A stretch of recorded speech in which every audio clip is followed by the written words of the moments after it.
Hi and welcome back to Story Time, Chapter 16, Polar Bear. It wasn't a real polar bear, it was a man in a polar bear suit. Not the best polar bear suit either. This one was made out of cotton wool and what looked like it had been scavenged from the hospital. There were 2 holes for the eyes, the ears were made of sponges and the nose was made from the end of a stethoscope. The claws were curtain hooks and the fangs were nothing more than folded pieces of white cardboard from a medicine box. On seeing the polar bear up close, Tom didn't feel so scared anymore. He knew it was a person in the suit. Then the person inside pulled the hood off. It was the porter. Man in polar bear suit. 2 holes for eyes, ears made from sponges, nose made from the end of a stethoscope, cotton wool scavenged from the hospital, fangs made from pieces of white cardboard from a medicine box, claws made from curtain hooks.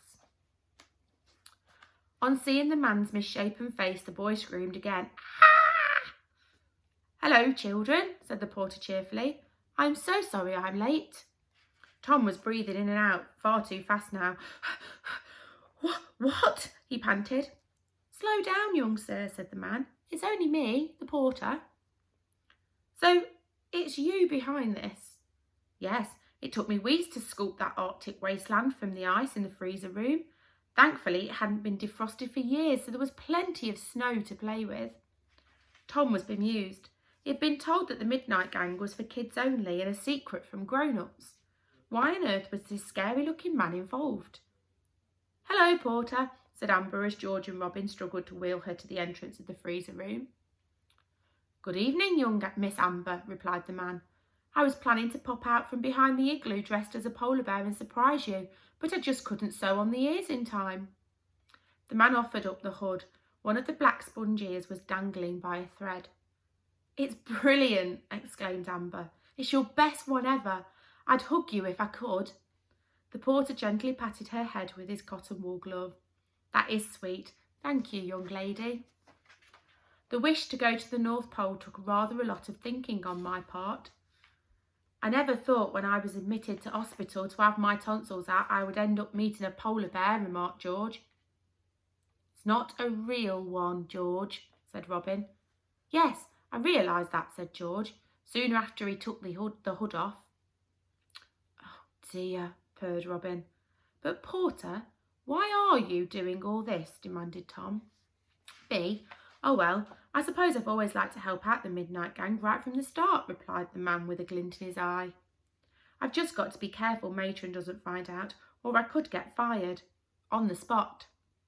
So why do it? Well, I feel it's worth the risk. I believe that if the patients in this hospital are happy, then there is much better chance of them getting better. That makes sense, thought Tom before asking. But what if they don't? Even if the patients don't get better, they might feel better, and that's worth something. It certainly is, agreed Robin. I'm just a lonely porter, the lowest of the low, slurred the man. You're not the lowest of the low, interrupted Amber. That's kind, he replied. There's always the bog cleaner, added George, not entirely helpful. Well, I'm sure that makes him feel a whole lot better, said Robin. Bog cleaning is really important. Bog cleaning is important if smelly work, young sir. I've never had the chance to go to university and study to be a doctor.